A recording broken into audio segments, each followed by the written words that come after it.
दृष्टि आईएएस के टुडे जी के प्रोग्राम में आपका स्वागत है।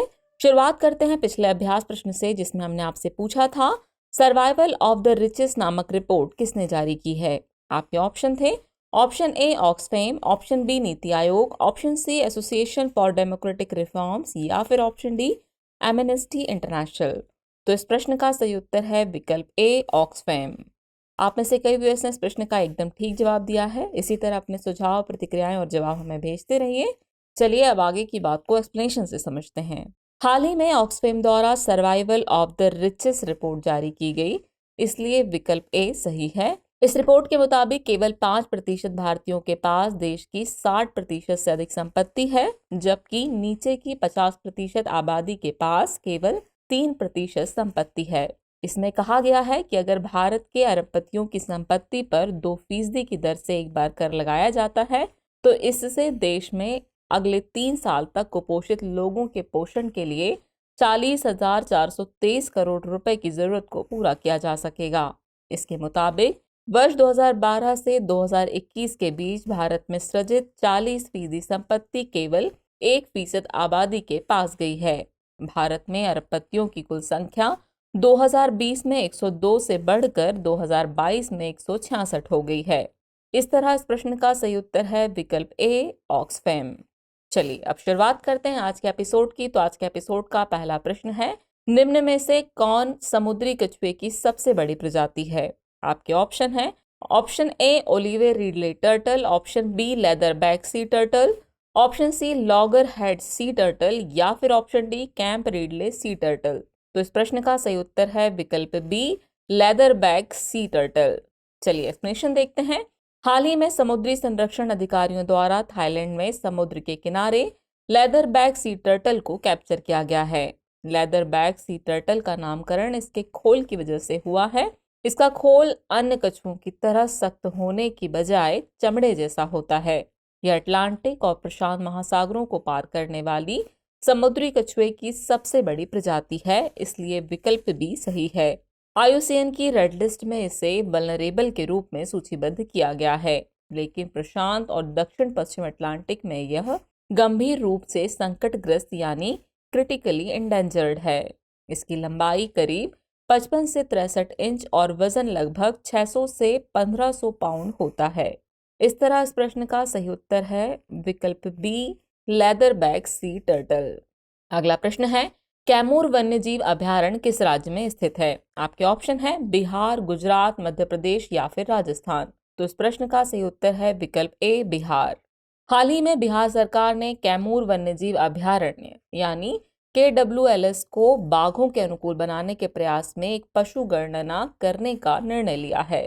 कैमूर वन्यजीव अभयारण्य बिहार का सबसे बड़ा वन्यजीव अभयारण्य है, इसलिए विकल्प ए सही है।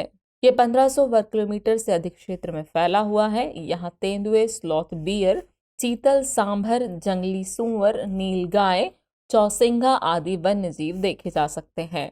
यह उत्तर प्रदेश के चंद्रप्रभा वन्यजीव अभयारण्य से जुड़ा हुआ है। वन विभाग के रिकॉर्ड से पता चलता है कि कैमूर अभयारण्य में बाघ मौजूद थे। पर्याप्त सुरक्षा की कमी और मानव प्रेरित गतिविधियों से अभयारण्य के प्रमुख आवास खंडित हुए, जिसके परिणाम स्वरूप यहाँ से बाघ विलुप्त हो गए हैं। इस तरह इस प्रश्न का सही उत्तर है विकल्प ए बिहार। चलिए अगला प्रश्न देखते हैं। सागर परिक्रमा कार्यक्रम का तीसरा चरण किस राज्य में आयोजित किया जा रहा है। आपके ऑप्शन है गुजरात, तमिलनाडु, केरल या फिर महाराष्ट्र। तो इस प्रश्न का सही उत्तर है विकल्प डी महाराष्ट्र। हाल ही में मत्स्य विभाग ने सागर परिक्रमा के तीसरे चरण के लिए एक बैठक आयोजित की। मत्स्य विभाग ने 75वें आजादी का अमृत महोत्सव के अवसर पर सागर परिक्रमा कार्यक्रम शुरू किया है। यह कार्यक्रम तटीय राज्यों और केंद्र शासित प्रदेशों को कवर करते हुए एक पूर्व निर्धारित समुद्री मार्ग के माध्यम से आयोजित किया जा रहा है। इसका पहला और दूसरा चरण गुजरात में आयोजित किया गया था, जबकि इसका तीसरा चरण महाराष्ट्र राज्य में आयोजित किया जा रहा है, इसलिए विकल्प डी सही है। इस कार्यक्रम का लक्ष्य समुद्री इकोसिस्टम को संरक्षित करने के साथ सतत मत्स्य पालन को बढ़ावा देना है। इस तरह इस प्रश्न का सही उत्तर है विकल्प डी महाराष्ट्र। अगला प्रश्न है, वायु गुणवत्ता निगरानी प्रणाली यानी AIAQMS V1.0 के लिए प्रौद्योगिकी किस मंत्रालय से संबंधित है। आपके ऑप्शन है पर्यावरण, वन एवं जलवायु परिवर्तन मंत्रालय, नवीन एवं नवीकरणीय ऊर्जा मंत्रालय, इलेक्ट्रॉनिक्स एवं आईटी मंत्रालय या फिर विज्ञान एवं प्रौद्योगिकी मंत्रालय। तो इस प्रश्न का सही उत्तर है विकल्प सी, इलेक्ट्रॉनिक्स एवं आईटी मंत्रालय। एक्सप्लेनेशन आगे की बात को समझते हैं। हाल ही में इलेक्ट्रॉनिक्स एवं आईटी मंत्रालय ने वायु गुणवत्ता निगरानी प्रणाली यानी AIAQMS V1.0 के लिए प्रौद्योगिकी लॉन्च की है, इसलिए विकल्प सी सही है। इस प्रौद्योगिकी का विकास centre for development and advance computing यानी सीडेक ने टैक्समीन और ISM धनबाद के सहयोग से किया है। साथ ही कृषि एवं पर्यावरण में इलेक्ट्रॉनिक्स और ICT अनुप्रयोगों पर राष्ट्रीय कार्यक्रम के तहत एक बाहरी वायु गुणवत्ता निगरानी स्टेशन विकसित किया है। यह स्टेशन पर्यावरण प्रदूषकों की निगरानी करता है।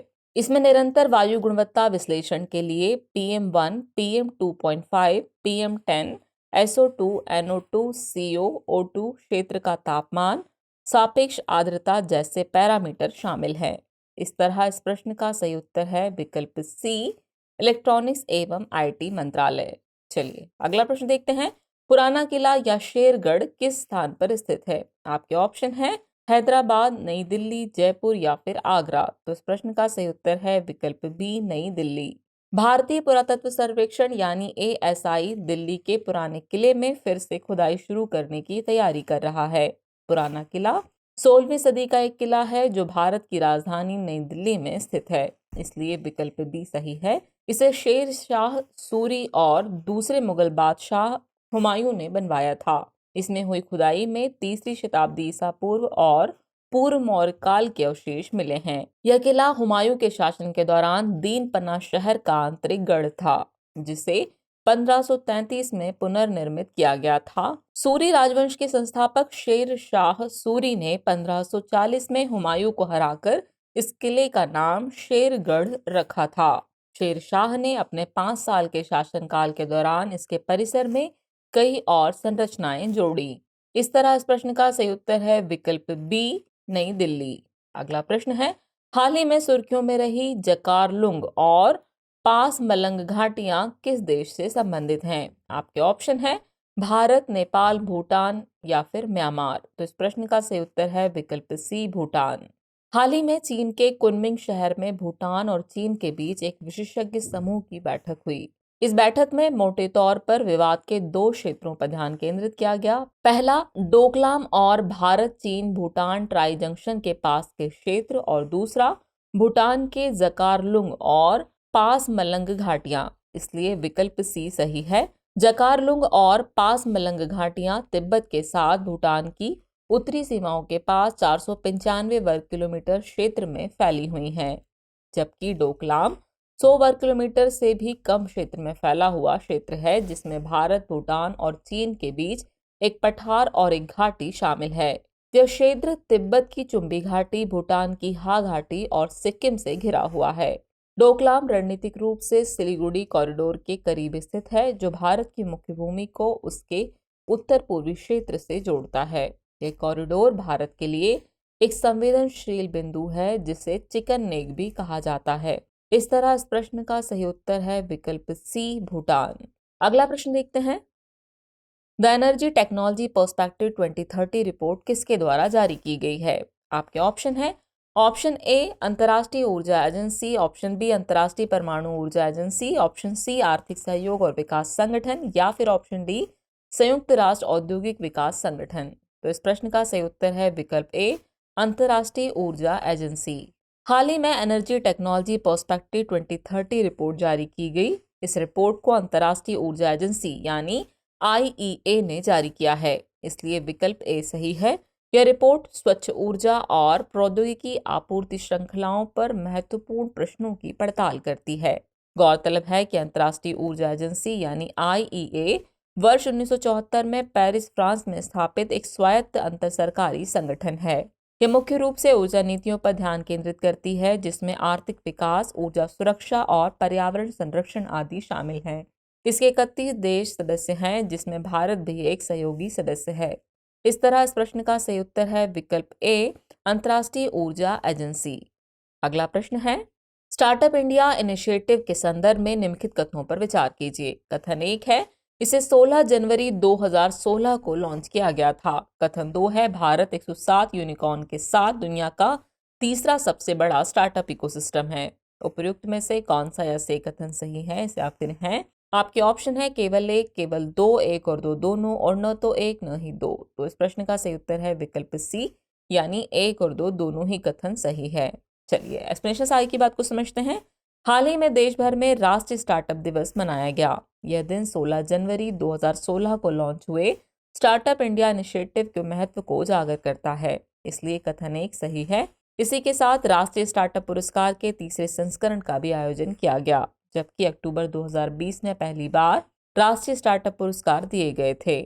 इन पुरस्कारों का उद्देश्य उन उत्कृष्ट स्टार्टअप्स को पुरस्कृत करना है जो नवीन उत्पादों या समाधानों का निर्माण कर रहे हैं। आपको बता दें कि 107 यूनिकॉर्न के साथ भारत दुनिया का तीसरा सबसे बड़ा इकोसिस्टम है, इसलिए कथन 2 सही है। इस प्रकार विकल्प सी सही हुआ। यूनिकॉर्न ऐसे स्टार्टअप्स को कहा जाता है जिनका मूल्यांकन $1 बिलियन तक पहुंचता है। इस तरह इस प्रश्न का सही उत्तर है विकल्प सी, यानी एक और दो दोनों ही कथन सही हैं। चलिए अब हम पहुंच गए हैं एपिसोड के आखिरी प्रश्न पर। तो आखिरी प्रश्न है, निम्नलिखित में से कौन सा अफ्रीकी देश लाल सागर के साथ सीमा साझा नहीं करता है? आपके ऑप्शन है मिस्र, लीबिया, इरिट्रिया या फिर सूडान। तो इस प्रश्न का सही उत्तर है विकल्प बी, लीबिया।